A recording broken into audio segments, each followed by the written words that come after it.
Thanks, Cheryl. Good morning, everybody.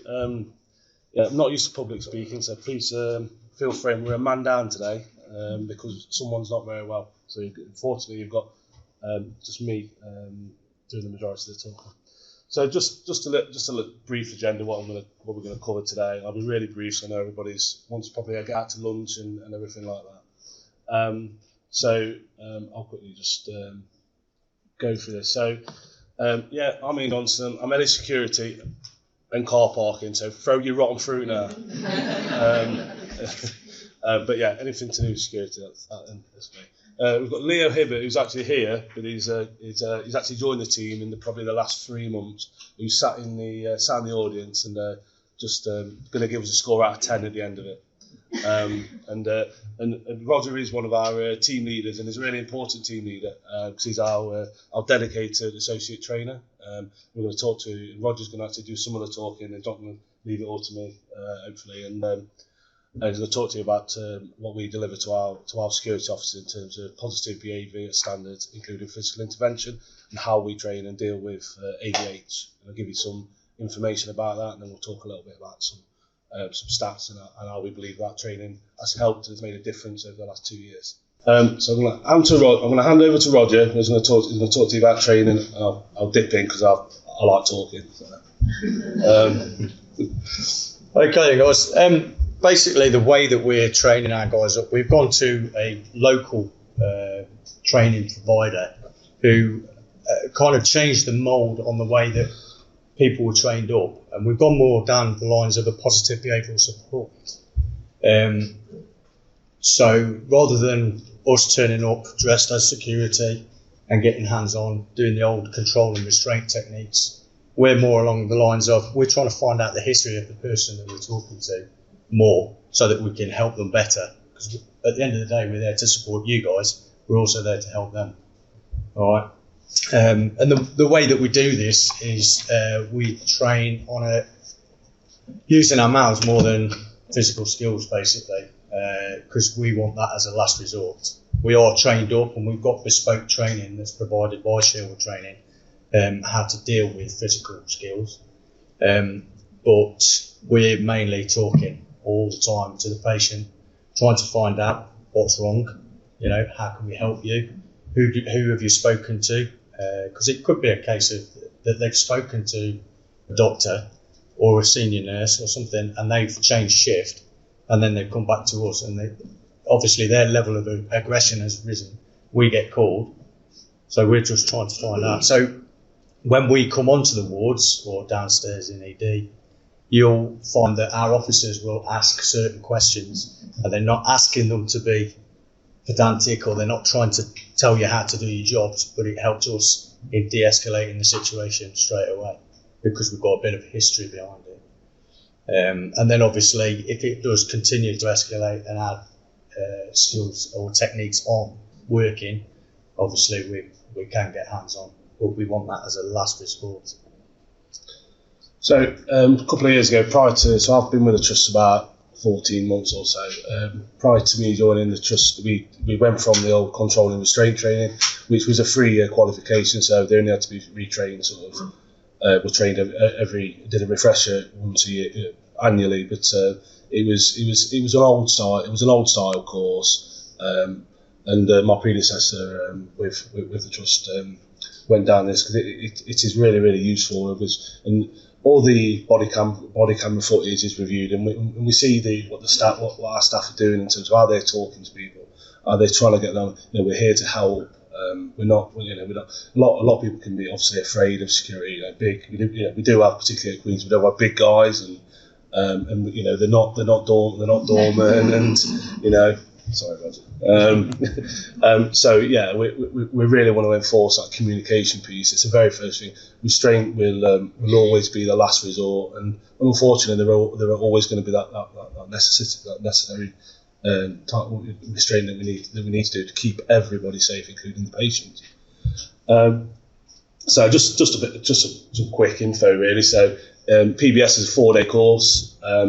It was Roger is now our associate trainer who's been trained by Sherwood Training to deliver those courses. We're actually starting to work with a couple of wards to look at what training they delivered, and reviewing the icon training, which probably a lot of you've done, and we're looking at introducing a similar level for clinical members of staff. Obviously, they wouldn't go through the physical physical sort of levels that the security would do, but we're trying to sort of deliver, particularly around the positive behaviours. And we're just working with Neil Marr and the ward's management over there to try and bring that in. We've had a few meetings, and that's likely to go ahead this year. Everyone's been through the course. We're now gone through the first year cycles. The feedback from the security staff is really positive. That they've been asked, they've been wanting this sort of training for a number of years. So we've got people who've been here anything between 3 and 20 years, and and they don't want to be hands on. They don't want to be physically sort of fighting with patients, or and really struggling. They want to use the words. Some of them like you can be really frustrated and get really demoralised with another restraint, and going in there. So it's I'm getting too old now to be rolling around the floor.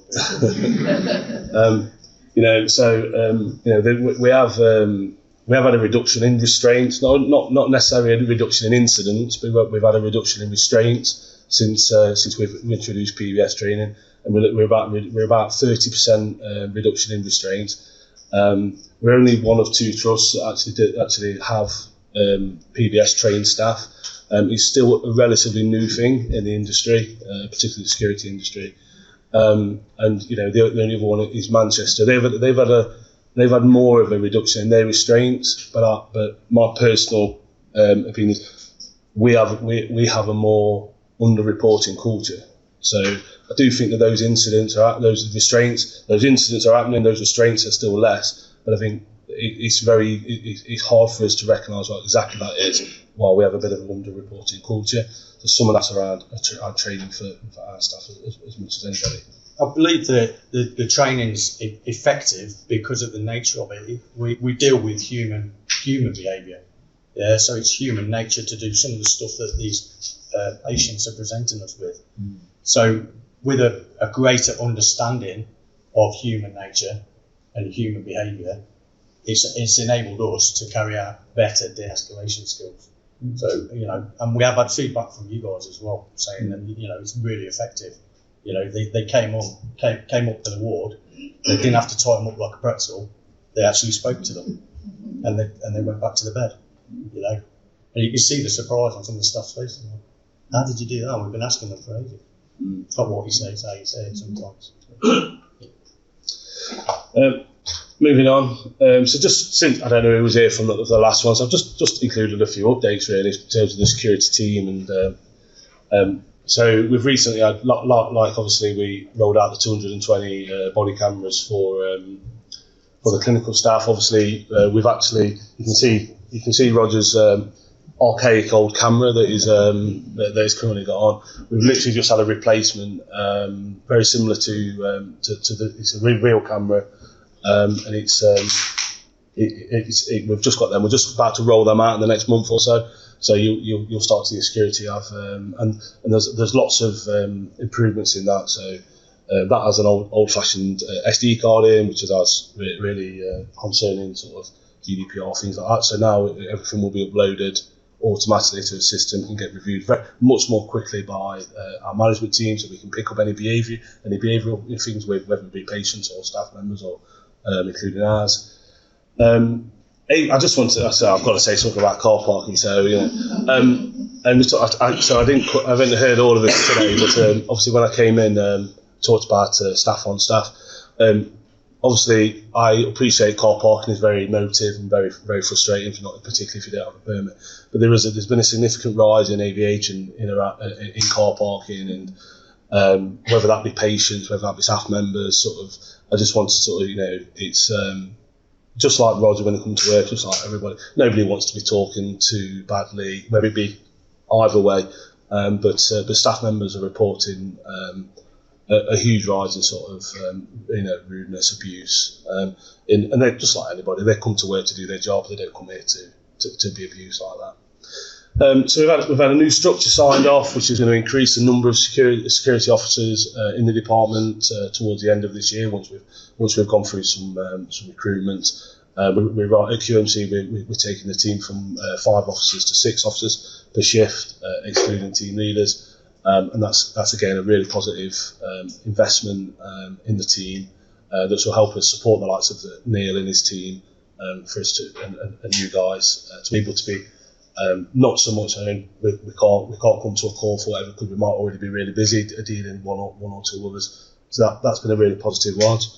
So we also won an award at NARS, which is the National Association for Healthcare Security, which was about training. Funny enough, so it was around. So I call it an award. We was runner up, but so out of the country, we were selected as a runner up for. The Security Innovation of the Year and the National Association of Healthcare Security in Birmingham last November. So really, really positive for the security team. I think it's been a long time since we were sort of on that top table, and as a trust and as a department, fantastic for us to do that.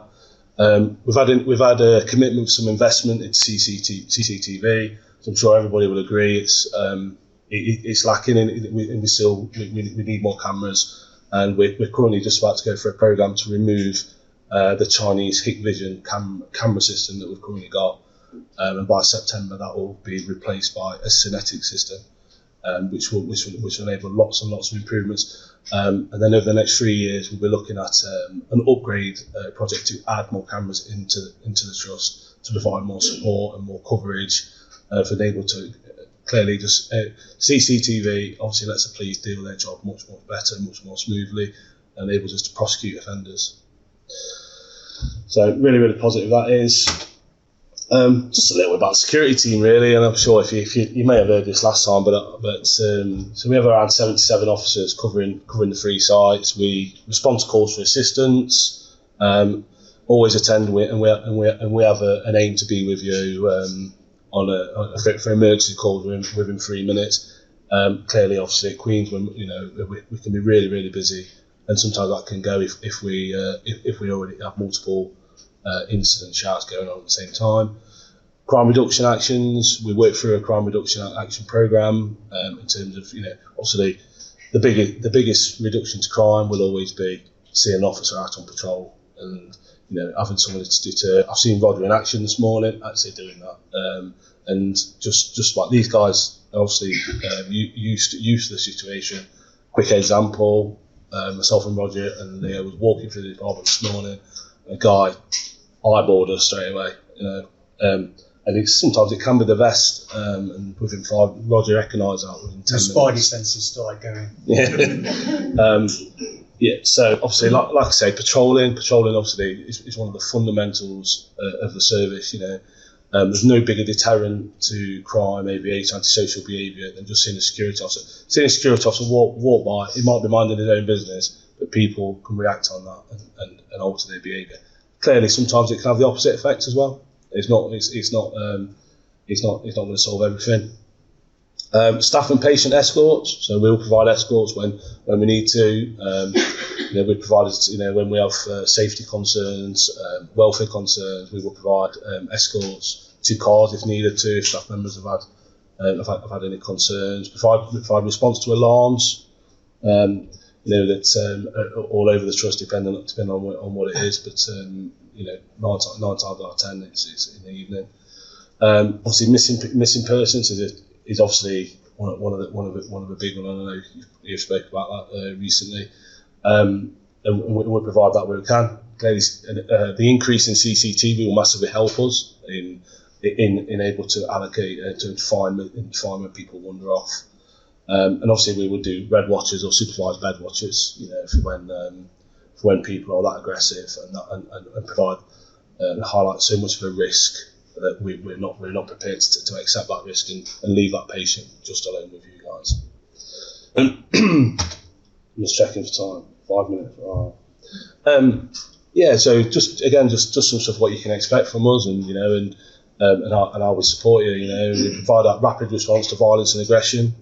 Anything that's whether that might be emergency or slightly less. we always want out there to provide and aim to provide that well-trained professional service. As we talked about earlier, communication to staff and to keep staff and patients, to keep everybody on the same page. De-escalation skills. I mean, something obviously we've just spoke about, but de-escalation is where we want to be. We don't want to be rolling around on the floor with people. It causes risk to everybody. Key area of patrol. So we always have 2 people in ED. So ready to there, because that's obviously where the most of our risk is on this campus. Again, response to alarms and response to obviously deliberate self-harm. I've got a couple of bits that I wrote down, sorry, and that's not on my presentation. So obviously the body cameras, I mean, hopefully no one's going to shout out, but the body cameras that obviously you guys have all had over the last sort of 3 or 4 months have had a really solid impact on security as well. And we often find that the footage that you guys record has a real good impact on the security team as well. That they, because they don't always. One of them might not have a camera, or the camera might not work for whatever reason. It can happen, which is one of the reasons why we're swapping that.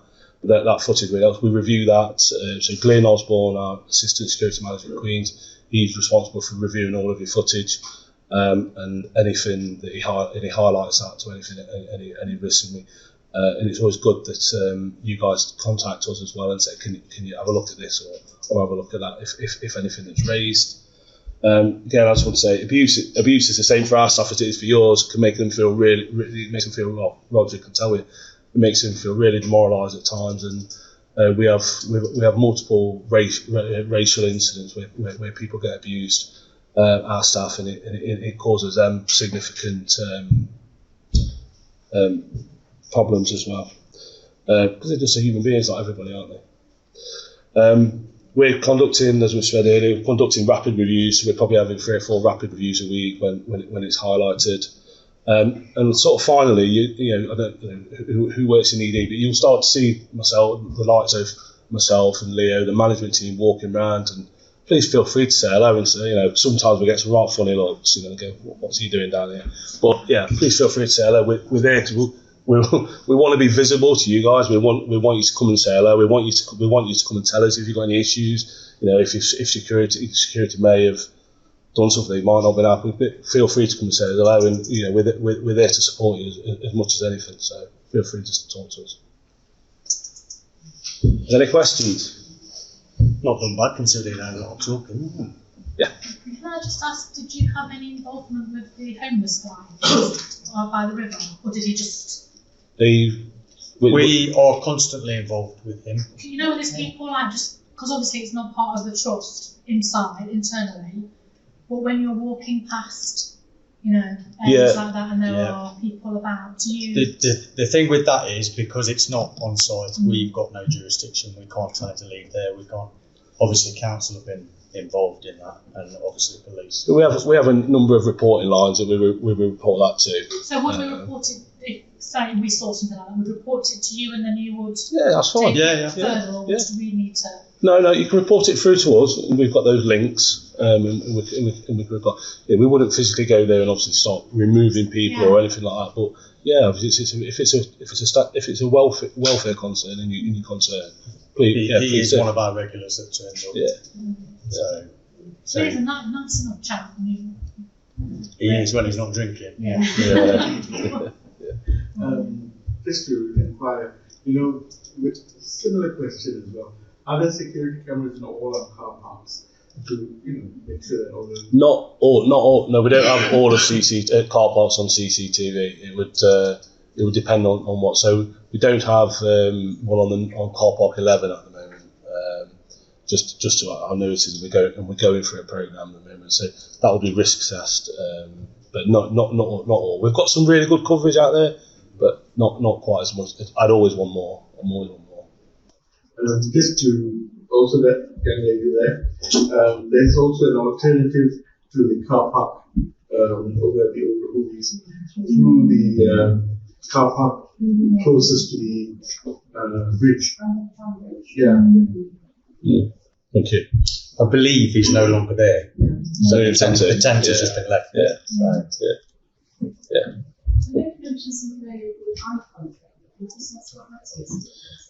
Icon training is the old CRT training, control and restraint. Training provider. Yeah. One question that I have is there any sort of in old staff about the estimation? So we have conflict resolution. Does that mean how to approach things at the estimation? We've been dealing with. Approach. Sometimes I just Yeah. I don't think there's anything out there. Is it in there just for a blanket of all staff? Sorry, I was going to stress on that one. We do have a managing challenging behaviour course, which is called de-escalation. It's a level 3 training course. If you email a lady called Caroline Henson, look on the health and safety pages on the internet, there's a link on there that shows you how to get through stuff.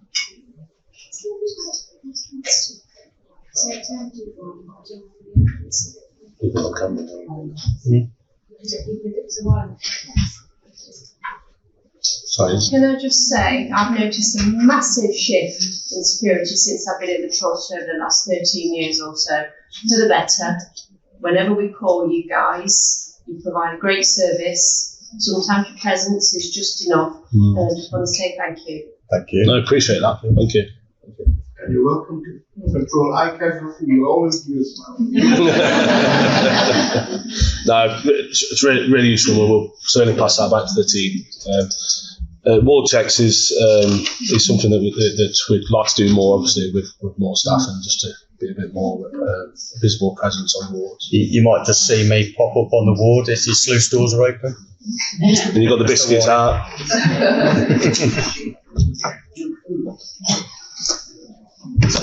That's us done. Yep. Thank you very much for listening to us.